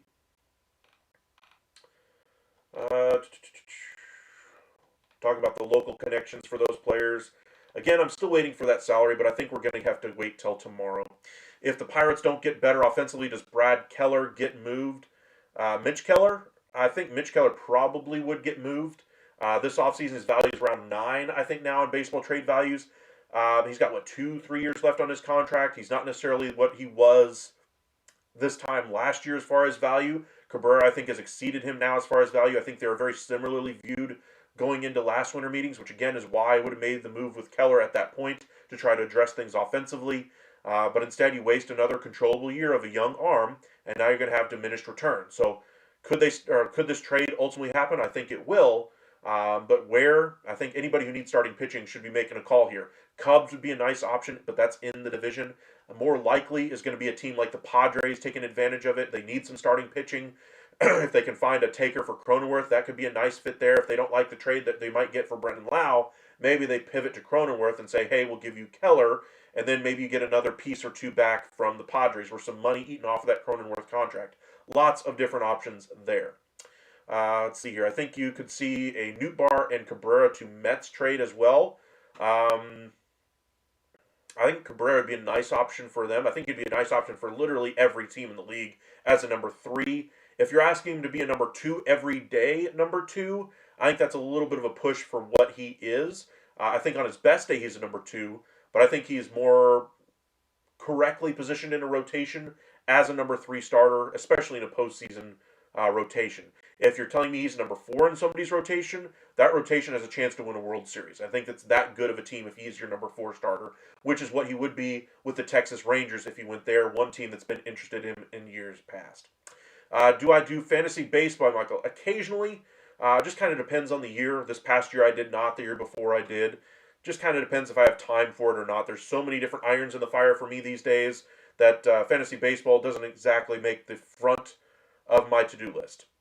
Nootbaar in left, Bellinger in center, Cabrera at DH, backup,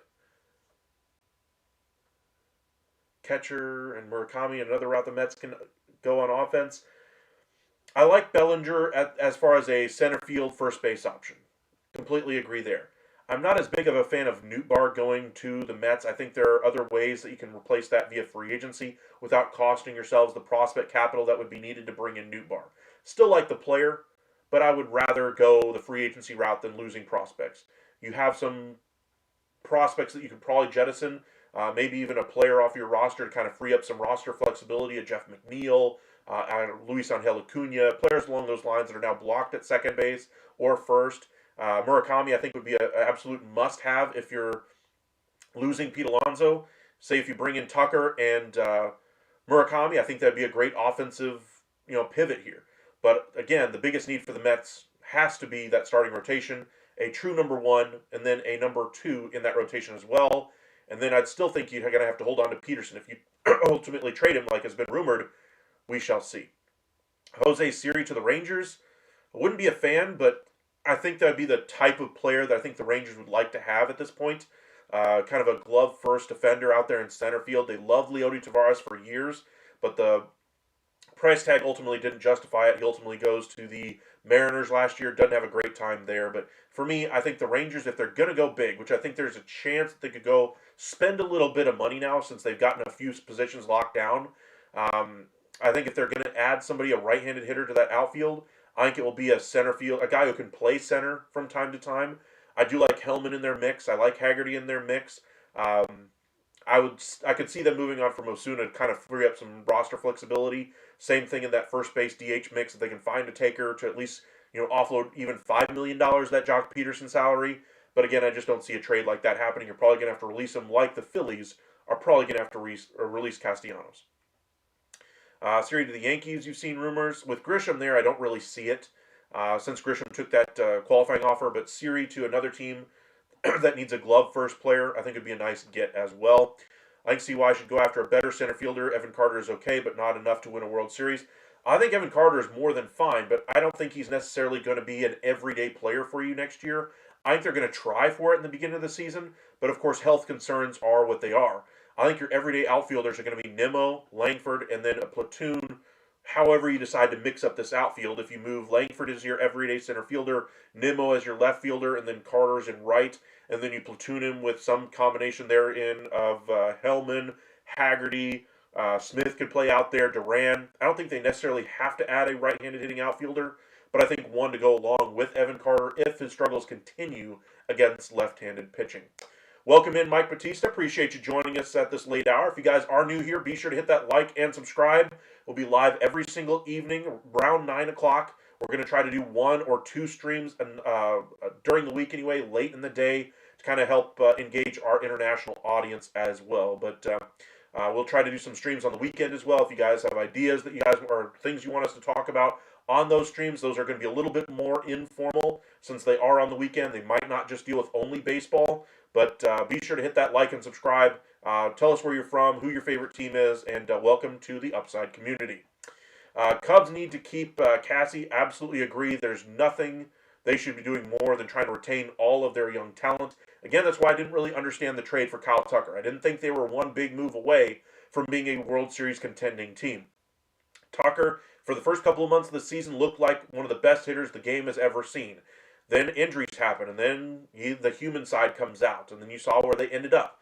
They gave up way too much to bring him in the first place. That's why even at the time of the trade, I said it was an A+ for the Astros, turning 1 year of a guy you knew was leaving in free agency, in Kyle Tucker, into 2 guys with control. Isaac Paredes helped out immediately in that infield. And then, of course, Cam Smith helps out as well. Just a great move by the Astros top to bottom. Cubs, meanwhile, did not read their situation correctly. I think the front office was feeling the pressure that they might lose their jobs if they weren't in contention this year. Things did not get off to a great start last year with them. This year they performed a little bit better in the first half, and then things kind of fell apart in the second half. Primarily, one of the things you can point to was a result of the injury to Kyle Tucker and the poor performance at the plate from Kyle Tucker. So we shall see, but for me, you cannot make the same mistake and trade some of these younger players for short-term, 1 year, contract guys. Like one guy was mentioning Scoobo to the Cubs earlier, sending Cassie, Alcantara, and Ballesteros the other way. Hell no, I'm not doing something like that. That's an absolute mistake, an even worse mistake than what they did for Kyle Tucker this past season. So, cannot do that. I would rather let these young guys play in the outfield. They are not one move away from a World Series, and they need to understand that. And I think they misread their situation last year, but I think they're feeling pressure from ownership to show their contention, show that they could win in order to keep their job and get their extension done. If I remember correctly, they just got an extension for 5 years not too long ago. I know Mark Shapiro from the Toronto Blue Jays just got his done as well. He had all that front office was all in the final years of their deal, and they were able to retain almost their entire front office after they got that Vlad Guerrero Jr. deal done. The rest was pure gravy. And then, of course, the playoff success they just had. Absolutely a well-deserved contract extension there in Toronto. Josh Bell would be interesting for the Mets as a DH and part-time first base, even if you land Murakami.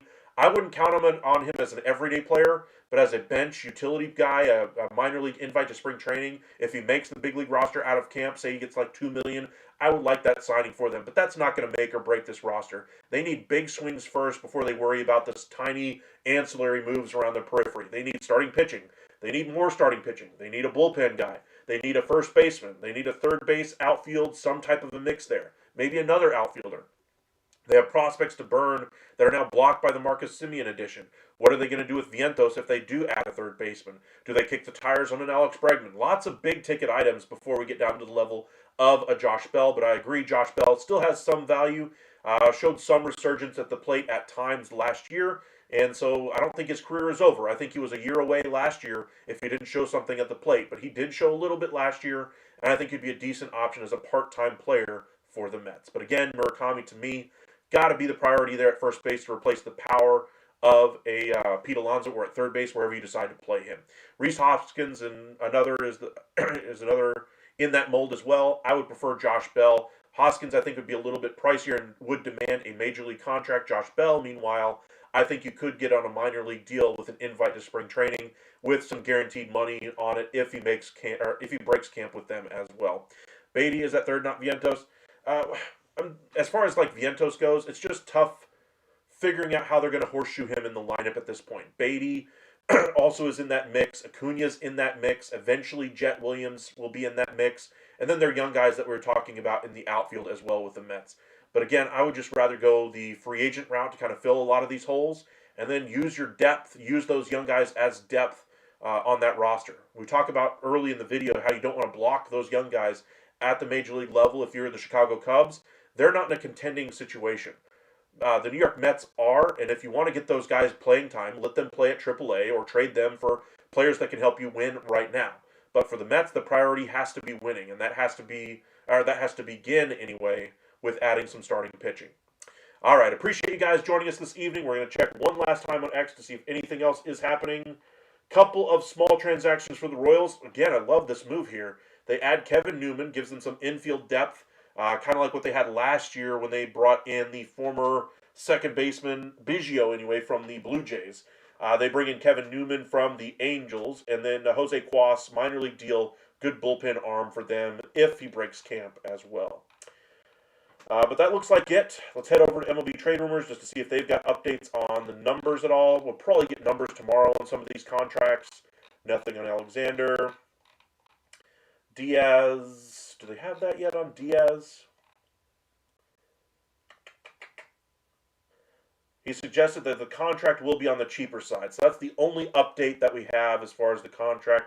So my guess would be somewhere in the $1 to $3 million range, maybe with bonuses for games completed or saves, those kinds of things. But appreciate you guys joining us this evening. Beatty stood out last year in his earned positions.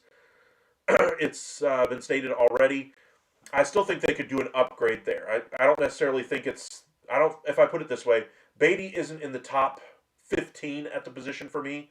I think they could use an upgrade there if they found the upgrade to be Bregman and then move Beatty elsewhere or move him in a trade. We just saw them do that at second base with Semien, bringing him in and basically displacing Jeff McNeil. But McNeil can move around the diamond.